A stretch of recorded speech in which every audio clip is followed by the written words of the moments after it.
Okay. Thanks everybody for being here. I want to thank all my colleagues for being here. If you go back home, in my state, what people are talking about is they're still talking about inflation, and they're talking about they want a border to be secure right now. Those two issues still are the most important issues that people talk about. So all of us have been talking about this border bill for months.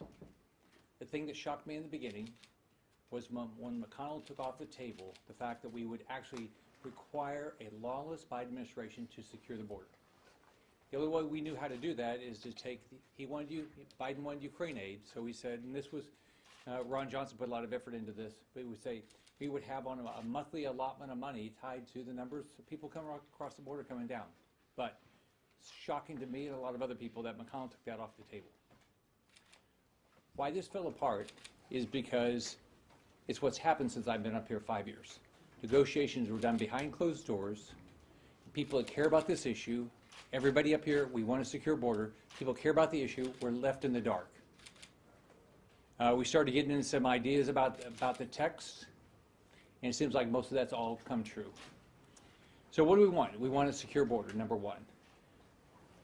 We don't want to codify Biden's open door policy. We don't want to hurt the next Republican administration from their ability to secure the border, which is what Americans want. And we ought to try to figure out how to do something that the House will actually pass. Because also the House has been left out. So Mike Johnson was not part of this. So we received the text finally Sunday night with the plan, again, like whether it's the omnibus, whether it's the China bill, or all these bills, we get the text at the last minute, we're supposed to vote on it very quickly.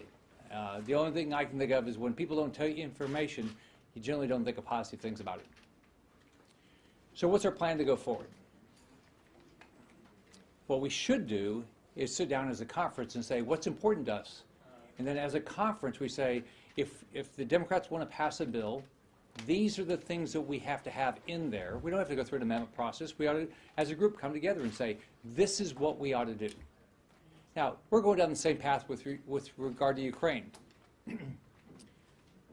We've had 2 conference meetings in the last 2 weeks. One was on the border, one was on Ukraine. If you listen to conversations, not that it was a majority, but anything, but conversations, one, people think we ought to pay for things. People question whether we should, some people think we should do nothing on Ukraine, but some people say, well, at least we shouldn't do humanitarian aid, and we shouldn't pay for their government if we're going to borrow money and pay for it, especially like things like their pension, right? And if we're going to do lethal aid, let's know exactly what we're going to do. But we're in the same position.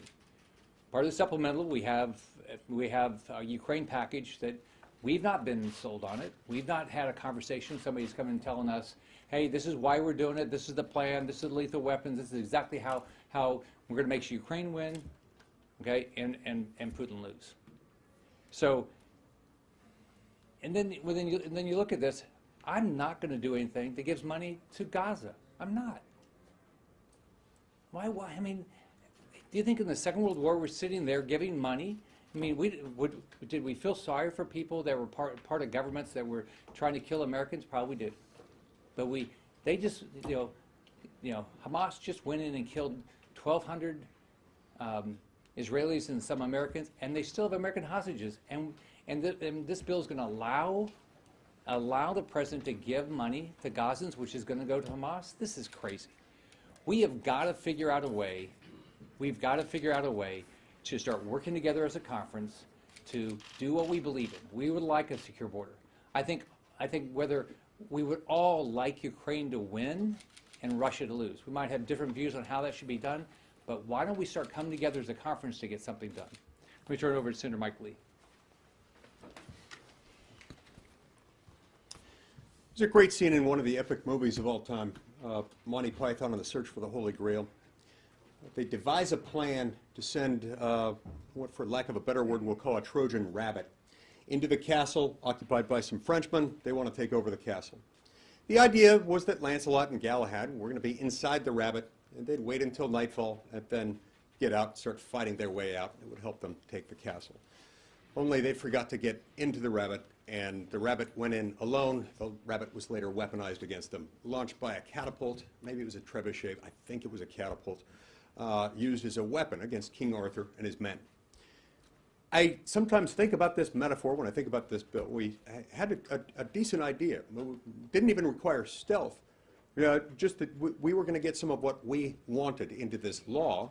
In exchange, many Republicans are reluctant to vote for more Ukraine aid, especially given that we've spent more on Ukraine military aid than any other nation, every nation combined. And in exchange, we'd get something out of it too. Only it feels sort of as if we sent the rabbit in there without some of the core elements that were needed.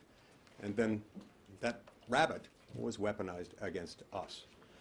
One of the most unfortunate parts of it, one of the features that really should have been in there, Rick Scott mentioned it a moment ago, and I think we should have at least included HR 2 or its primary components, and perhaps most importantly, we should have included border security metrics so that Ukraine aid release would be linked to the achievement of certain sustained border security benchmarks.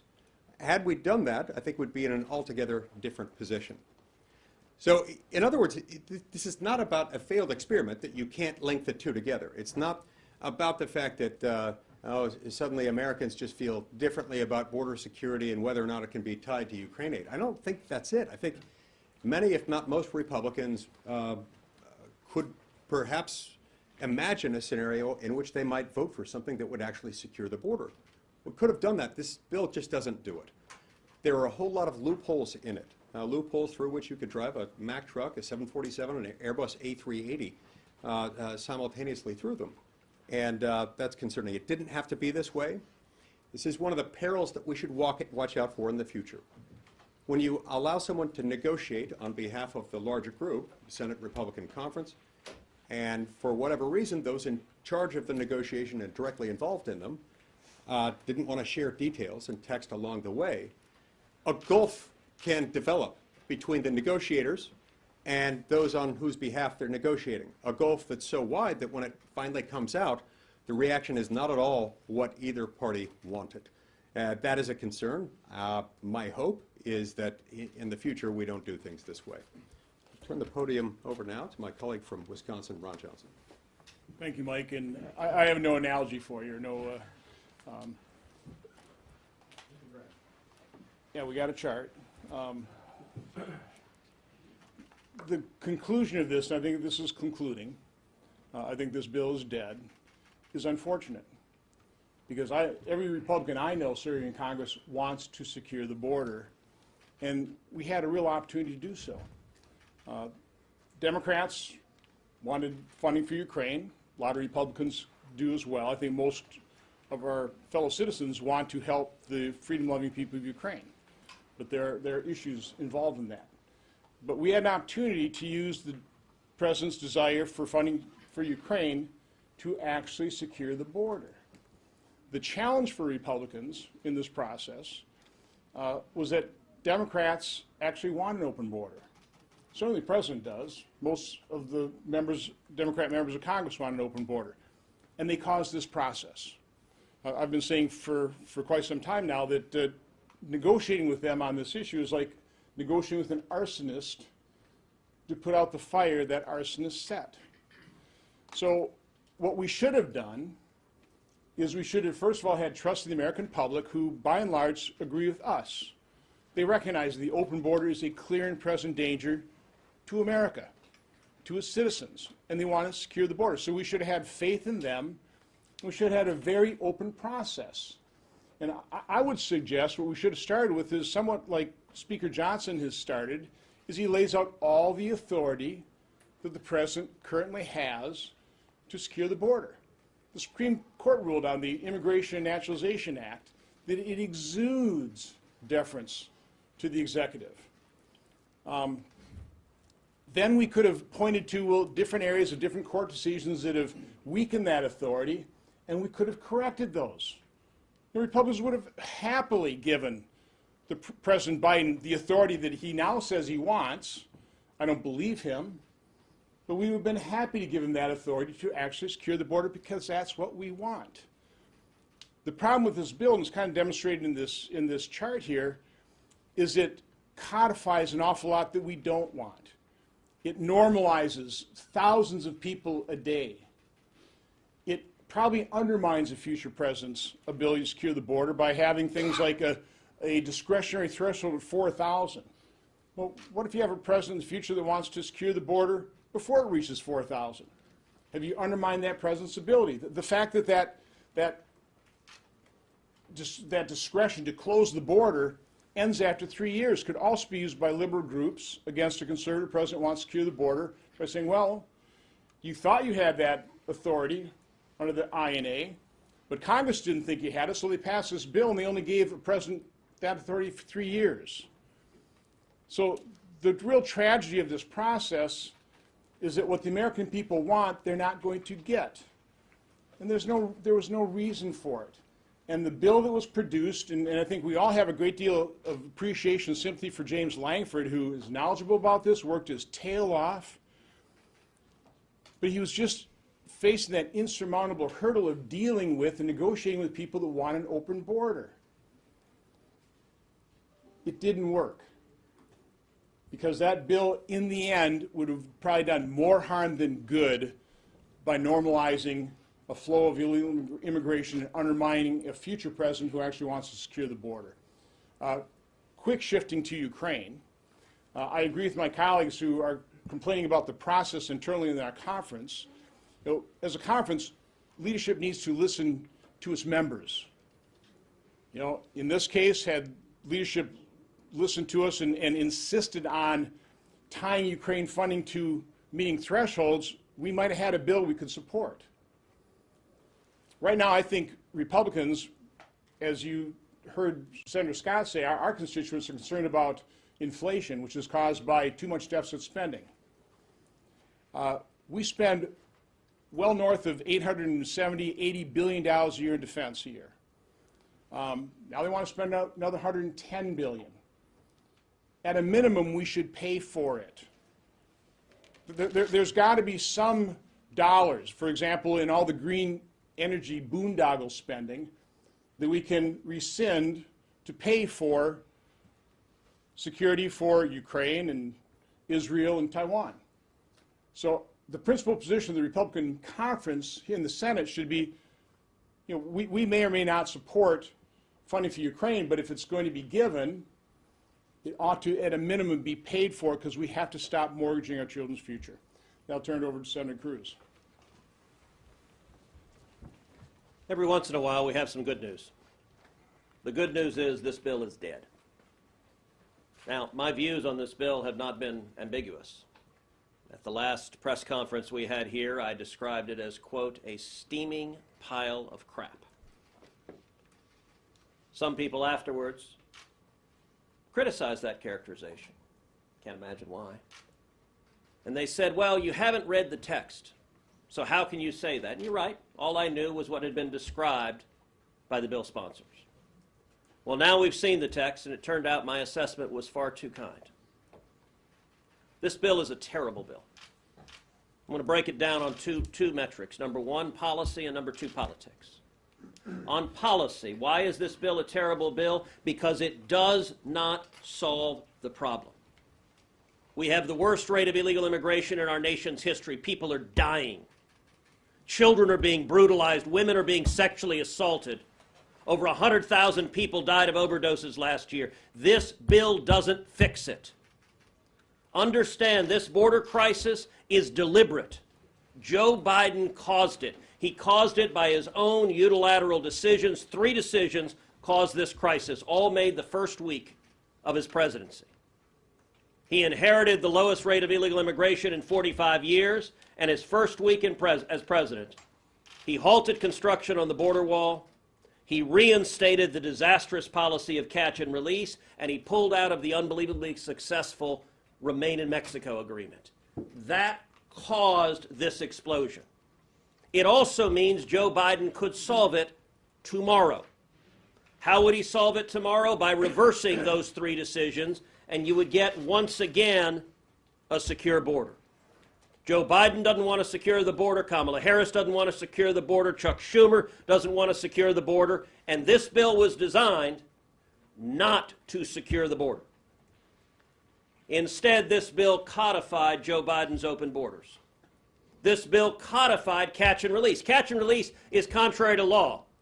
But if we'd have passed this bill, catch and release would be right there in the U.S. Code.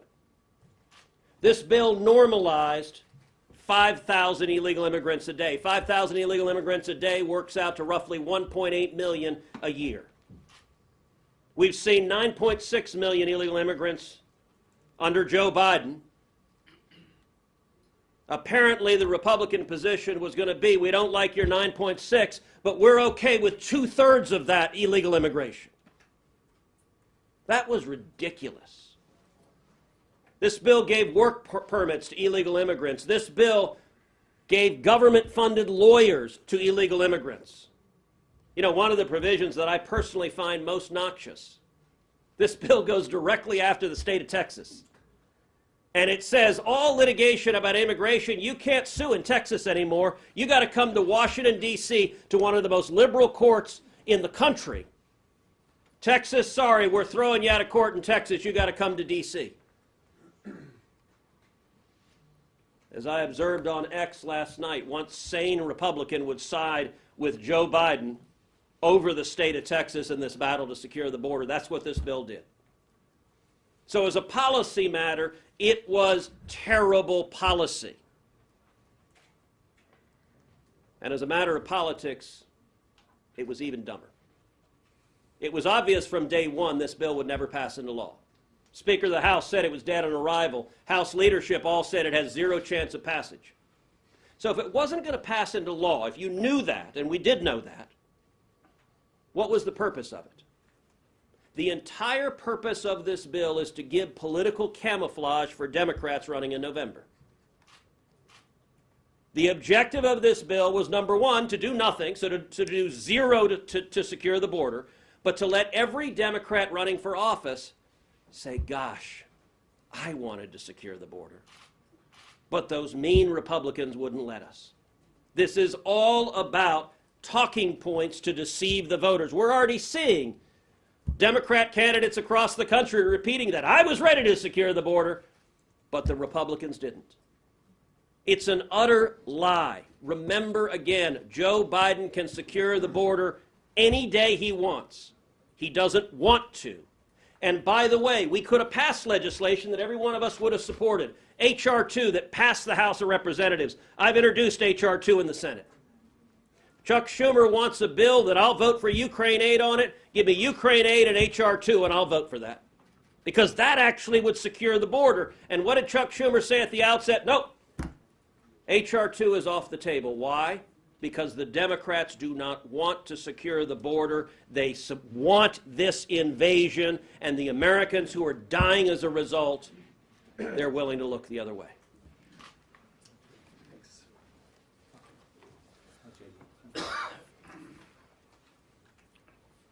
Leaders set priorities. Leaders set goals. I never negotiate with people that don't share the same goals that I have, that the people I represent have, if you will. My goal, my priority through all this has been to secure the border. President Biden's goal, his priorities all along are to fund Ukraine. This bill should really be called the Ukraine funding bill. And yes, Joe Biden's been going through this charade now for several months, but he was never serious about securing the border. Like my colleague said, Joe Biden could secure the border yesterday. That was never his goal. Joe Biden's goals are to fund Ukraine, to not fund Israel. He wants to fund Hamas. I think it's all very obvious what his goals are. Now he doesn't want to do anything that might hurt Iran's feelings. That's Joe Biden's goals. Why? Because they're trying to salvage his horrible national security policies. Look, there is legislation that we would support. We would support a bill that actually secured the border. And though whatever folks are going to hear today on their social media, on their news, the good news is that Americans figured this out already. They understand that Joe Biden could secure the border yesterday. And that ultimately, Come November, the American public gets to decide who is going to secure our border.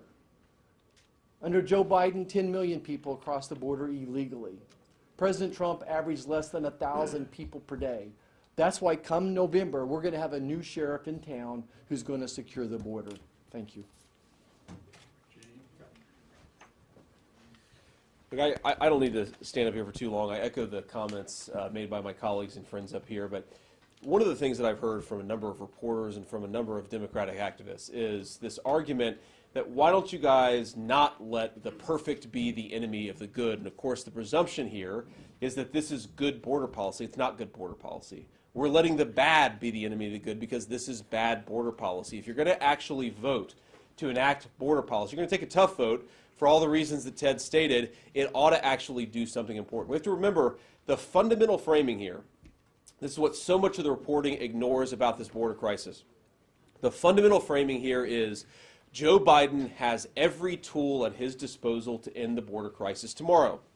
So what we're trying to do with this law is constrain his discretion and force him to do the job that he refuses to do. We're trying to force the president to do what he already could do under existing legal authority. And yet every single provision of this legislation, or nearly every provision of this legislation, allows either Secretary Mayorkas or the President of the United States to waive the enforcement mechanisms.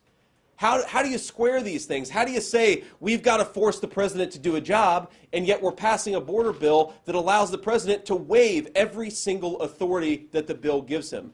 We do not need to give Joe Biden more tools. We do not need to give Joe Biden a border security bill, which is really, as Roger Marshall said, a Ukraine-first bill masquerading as a border security bill. What we need to do is pass legislation that forces Joe Biden to do his job, restrains his discretion, constrains his discretion, not give him more authority to run and around the laws that we have in this country. This bill doesn't do that, so we can't support it. As you heard everybody said, that doesn't mean there is an immigration law that we would support.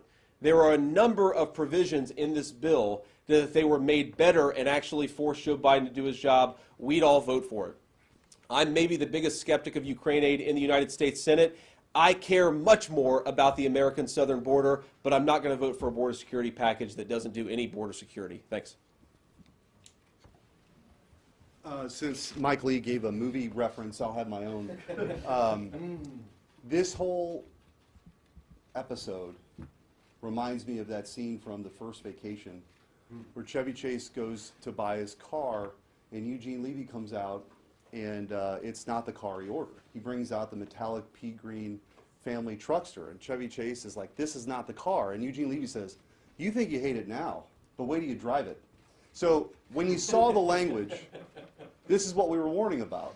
The language is actually worse than anybody could have possibly imagined. We thought it was going to be bad just because of the things that got leaked out, and for the reasons mentioned. Normalizes thousands of people, illegal immigrants, each day. Thousands, normalizes that. So you've got that dynamic happening. But the language, the two things I want to highlight, because you've heard a lot of this before. First of all, Joe Biden has every authority right now to secure the border. We don't need to do anything. We might support strong language to force him to do it, but he doesn't need anything to secure the border. He can do those three things that Ted mentioned, remain in Mexico, principally being one, finish the wall with the money that's already been appropriated, and stop abusing parole. He's illegally paroling millions of people here by category, which is illegal under existing law. But if you were, the two biggest issues with this bill, if you were a open borders think tank and tried to come up with two clever ways to get around whatever it is that they're trying to do in this bill, you would do two things. One is you would remove the courts from the asylum process, which is what they're doing here. They have these asylum agents that are true believers in open borders, approving citizenship essentially at the border. That will only be a magnet for the cartels telling these folks what to say when they get there. The second piece is any way to, actually force Joe Biden to enforce the law would be removed because Texas can't even do it in their home jurisdiction. They have to come to the D.C. circuit, which has been mentioned as a liberal circuit. So if you did those two things, this is a win for you if you're an open borders crowd. They got those two things in this bill. That's just two things. So this bill is a total disaster. It's dead. It's going to require 41 courageous senators to stand up and say, Chuck Schumer, we're not going to accept this. You've given 2 days on this disastrous language, no more. And it's sort of a word of warning about trying to, the next step, once this is dead, try to tie unrelated things together again. Hopefully people have learned their lesson. If you had a smart Israel bill on the floor, it would get 90+ votes. But all roads lead through Ukraine here, I've found out in this town. So tying all this stuff together again, we sort of see what this happens. Let's have the courage to actually debate these things individually. People can offer amendments. We don't want money going to Hamas. We've already pointed those objections, but when you start lumping this stuff together, it creates real problems, and that has played out dramatically in this cataclysmically bad bill that hopefully we'll reject tomorrow. You know, we'll take questions, but you can see this with Chris Murphy's tweet. A requirement the president to funnel asylum claims in land ports of entry when more than 5,000 people cross a day. The border never closes. They said it. Senator, Yes. can I ask a question of Senator Cruz? Yep. Because you are a border state senator, obviously. The National Border Patrol Council endorsed your reelection 2018. They're obviously very critical of the Biden administration's handling of the border. They came out with a statement yesterday endorsing this bill. A part of their statement said, while not perfect, the Border Act of 2024 is a step in the right direction and is far better than the current status quo. What's your response to that? I don't know why they did that. I'm big fans of them, but they're mistaken in that. And what I'll tell you, no one in my conference, I stood up at lunch and I asked the people negotiating this, I said, what's your strategy to pass this in the House? Speaker of the House has said it's dead on arrival. Do you have any strategy to pass it on the House? And if you don't, why are you doing this? Why are you behaving like Chuck Schumer's political team? This was always a stupid idea. And the reason it was a stupid idea is because our leadership was not actually seeking to secure the border. That was not the objective, because Chuck Schumer was not willing to secure the border. Why is this bill so bad? Look, Chris Murphy was very candid. You know, they say in Washington, a gaffe is when a politician accidentally tells the truth. Well, there you go. Chris Murphy, the border never closes. The Democrats' opening position was, we will not secure the border. And the reason this bill got so bad is Republican leadership wanted a Ukraine bill so bad they just said, give the Democrats what they want so we can get Ukraine funding, even if it doesn't solve the problem. I think it is disastrous to put into law Joe Biden's open borders. I think it is disastrous to put into law catch and release. And I think it is disastrous for Republicans to claim falsely we're securing the border when they're voting for a bill that, as Chris Murphy admits, the border never closes. It keeps this invasion going in perpetuity. If this bill passed, the invasion that we are seeing never stops. Look, if you don't believe me, most reporters here are Democrats. If you don't believe me, believe the Democrat mayors and the Democrat governors who are telling you what's happening in their city. Eric Adams, liberal Democrat mayor in New York City, said illegal immigration is destroying New York City. That was 110,000 illegal immigrants. I don't disagree with him on that, but if 110,000 illegal immigrants are destroying New York City, what the hell do you think 9.6 million are doing to Texas and the rest of the southern border? And so I'm angry. I'm angry that the Democrats want this human suffering to continue, and I'm angry at our own Republican leadership for going along with it in a terrible bill. Our line should have been, secure the border and we're with you, and if you won't, the answer is no. It was obvious this bill would end in failure, and yet, repeatedly, every one of us at lunch stood up repeatedly and said, this is where it's going to end. And yet, like a cowboy riding a nuclear bomb down, waving a flag. That was for you, Mike. Mike left. Republican leadership would not listen to reason, and now we're in a colossal mess. Do you lay the blame at the Well, I want to answer the border patrol question a little bit more from the heart. Most of us have been to the border multiple times. The Border Patrol officers are desperate. My dad was a police officer. I know what it's like. They're drowning. They're going down for the third time. And maybe there was a little piece that could have helped them. But it's not enough to secure the border. At the end of the day, a small lifeline to Border Patrol, but it doesn't really secure the border. Senator Cruz, is it time for Mitch McConnell to go? I think it is. Look, everyone here also supported a leadership challenge to Mitch McConnell in November. I think a Republican leader should actually lead this conference and should advance the priorities of Republicans. I can tell you what I said when we had that leadership election in November of 2022. It was right after a very disappointing election. 2022, the wind was at our back. It should have been a phenomenal Republican election year. Republicans should have won the Senate. We should have won a big majority in the House. Instead, we lost a seat in the Senate, and we barely got a majority in the House. And I stood up and said, look, in any ordinary organization, when you are faced with failure, if you're running a business and you lose $50 million, you don't just say, hey, everything's great, let's keep doing it. No, you sit down and say, what are we doing wrong? And at that meeting, I turned to Mitch McConnell then and I said, look, we spent the last 2 years with a handful of Republicans joining with Democrats to pass the Democrat agenda. And I said, maybe that's a good idea. I don't think it is, but someone could make the argument that's a good idea. I'll tell you, it's one-sided. You know who doesn't do that? The Democrats.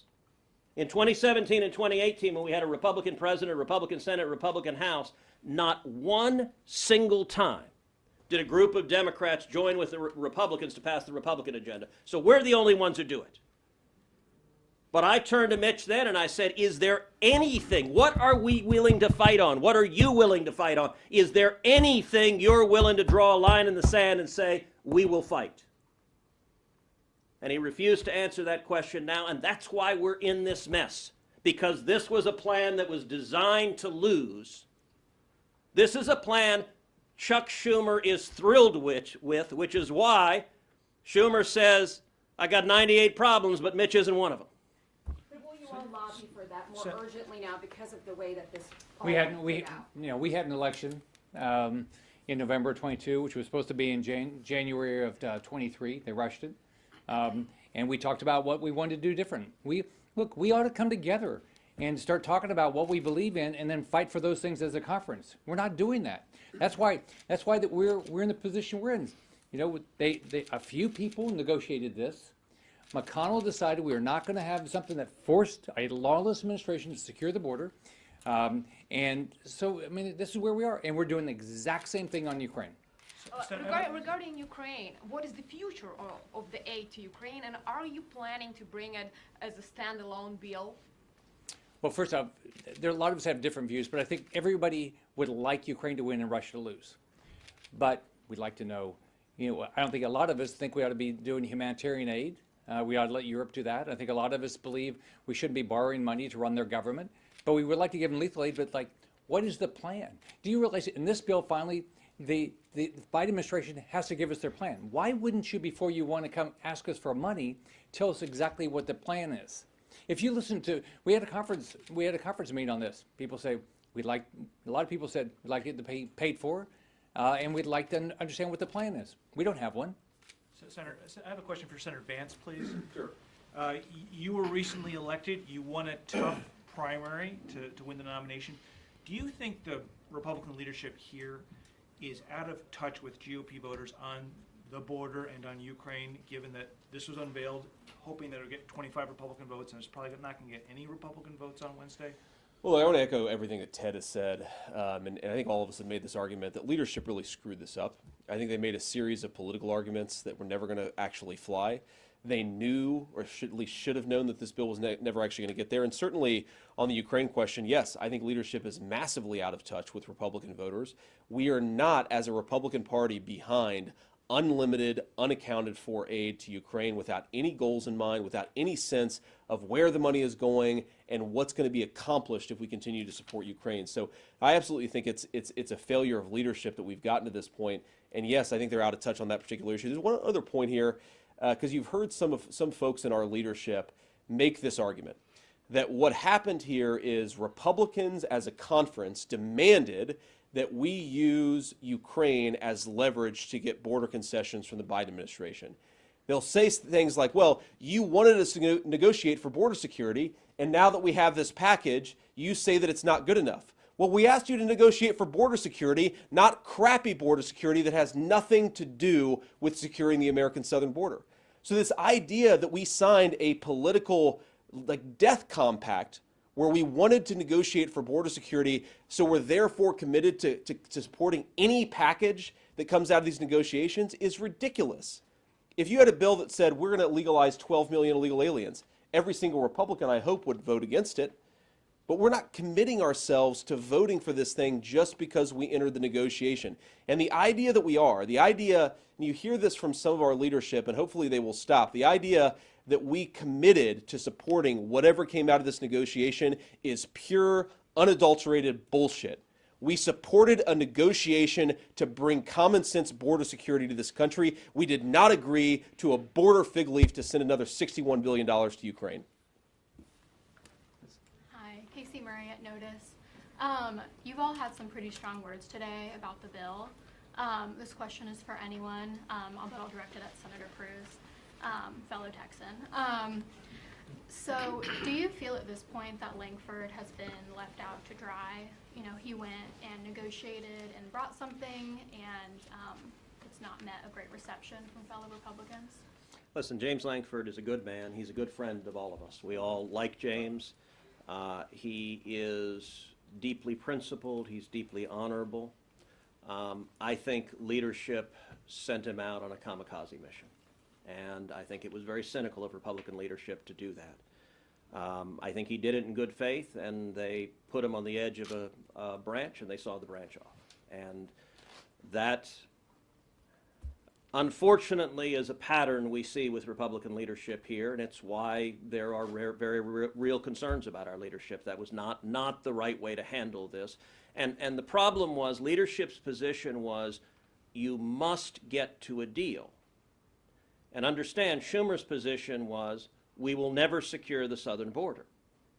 Now, those two statements, if they both are true, what is the only outcome that can come of that? We'll reach a deal that doesn't secure the border. That's what they did.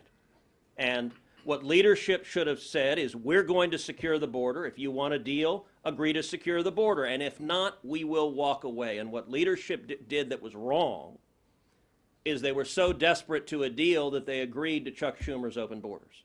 I want to stick up for my friend James Lankford here. James Lankford did the very best job he could do with the cards he was dealt. I don't think that James is really pleased with this bill either. There's lots of things, but pretty much everything I've asked him about, he said, I tried, but we couldn't get across the finish line. Look, the American people gave the Democrats the White House. They gave them control of the Senate and a very slim majority in the House. So we're negotiating a bill that looks just like this. That ends up just where you would think it would be. It shades what the Democrats wanted. I really don't think Henry Kissinger could have negotiated a better deal with the cards that he was dealt. This is not on the back of James Lankford. His goal to secure the border is as genuine as anybody else up here, but this bill is the best he could do. I'm not going to speak for James, but I think his hope was that we could take this bill and amend it and make it better. But I'm afraid it's not close enough to do anything but stop the life support and pronounce it dead. So let me just quick chime in on here.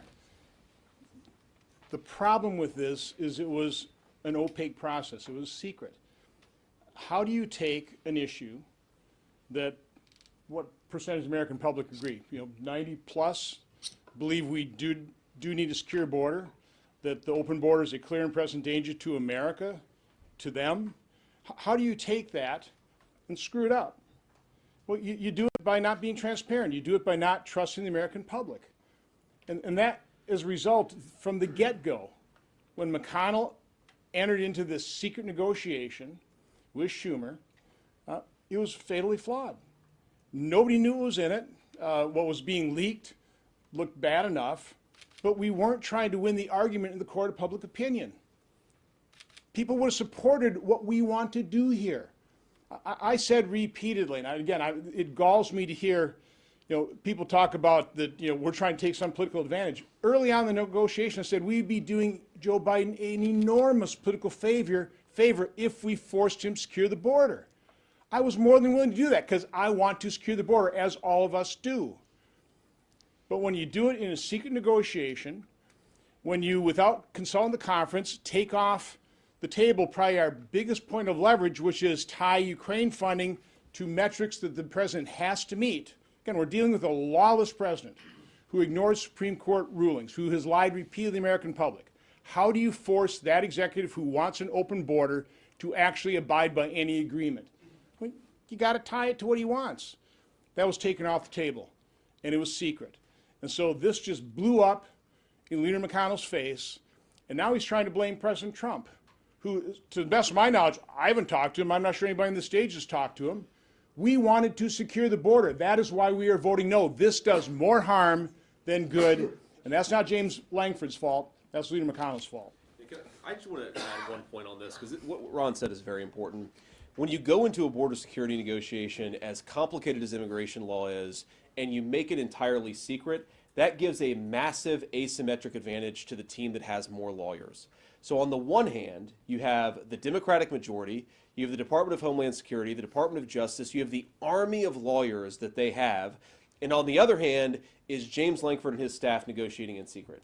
The idea that any person could negotiate successfully to a border security package that wouldn't have multiple loopholes in it is crazy.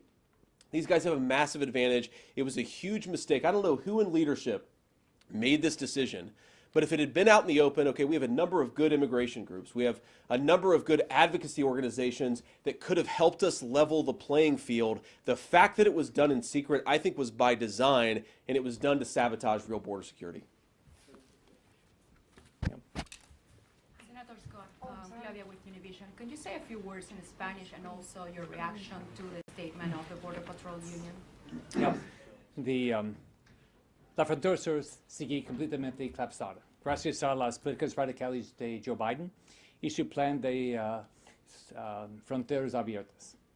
Este acuerdo de Biden, Schumer, McConnell no asegurará la frontera. Si Biden hubiese asegurado la frontera, fortalecido el sistema de inmigración y se hubiese mantenido firme contra los dictadores de la región, si ese acuerdo está correcto. Pero, Joe Biden no tiene un plan para cerrar la frontera. And with regard to the Border Patrol agents, I have a good relationship, like I think all of us do. You respect them. I know they're working hard. I think they would appreciate any support they can to try to secure the border. Any of us, we've all been down there. They're working their butts off, and they'll take anything to try to do better job. But we have an obligation to secure the border. This doesn't do it. Yes. Hi, Senator. I'm interested in hearing more about what happened at this GOP conference meeting. I'm trying to clarify for our viewers at Newsmax. Is McConnell urging you all to vote no on this procedural vote? And what does that say about leadership, if so, that you hear about this bill, there's all this hubbub for it, and then a couple days later, vote no on it? Well, he recommended we vote no. I think first off, if everybody saw that that was going to happen, I don't know what you can ask him why he made the decision to vote no, but we're going to have to change the way this place works. I'm a business guy. If I ask somebody to go negotiate a deal for me, if they didn't keep me informed, they're taking a big risk that the deal would not happen. That's exactly what happened here. We had meetings. A lot of us forced us conference meetings. We told our position both on the border and both on Ukraine, and then decisions were made completely without us. So I don't know if anybody else wants to talk about what happened yesterday. Well, I will say at least McConnell, in the end, recognized reality. But I do want to underscore the fact that we need a different governing model for our conference. I mean, this one person making all the decisions, keeping everything close to the vest, it's obviously failing. It's not working. And so what we need, and I made this point repeatedly, we're like the board of directors. We've chosen a negotiator. That board of directors has to be informed of what's happening. That's what Senator Scott's talking about, and that didn't happen. And so it's really no surprise based on then what the result was because Democrats want an open border. I have to keep stressing that. This is Biden's fault and the Democrats' fault. They want an open border. It's impossible to do a deal with them. But we have to, if you're doing a negotiation, Senator Scott knows this, you have to be willing to walk away. And unfortunately, McConnell was never willing to walk away. He just wanted the Ukraine funding, and so we end up with this debacle. I don't know how else you can really refer to this. We had an opportunity to secure the border, which is, I think, Republicans' top priority, and we blew it. So yeah, we're not real happy with what happened here on the border. But I think that's probably about it, huh? So you said that you all wanted Ukraine to win, but as we speak, Russia is gaining advantage on the battlefield because of the shortage of ammunition that Ukraine is experiencing. So are you willing to take responsibility for what happens if this continues, this stalemate in the Senate and in Congress, and Putin wins? And also, you say that you don't know what the strategy is, but the administration is saying that the strategy is basically to help Ukraine win, to help put it in a better position when occasion for negotiations arises. Is that not sufficient? We'd like for Ukraine to win. We want Russia to lose. Okay, okay, I can tell you, I'm on armed services. Okay, you can't. I don't know exactly what the strategy is the Biden administration has. I don't know why they're not giving them weapons. I don't know why they were so slow giving them weapons. So, I mean, I'd like to know that stuff. So finally in this bill, they have an obligation to do that. Why hasn't it happened for the last 2 years? So absolutely I want them to win, and I'll do everything I can to make sure they win. Senators, I know you just said that, there isn't a governing model that represents you guys, that, the Republican people are not reflected by leadership. I wonder, is there any plan that you're putting into motion, anything you can do about it at this point? Well, there'll be an election again, after the November election. I put out my plan on what we should do, of how we ought to operate. I hope a lot of people talk about how this place ought to operate, and I hope we have a robust discussion about how to operate. Because if we want to get the border secure, if we want to help Ukraine, if we want to help Israel, that's what it's going to take. Thanks, everybody.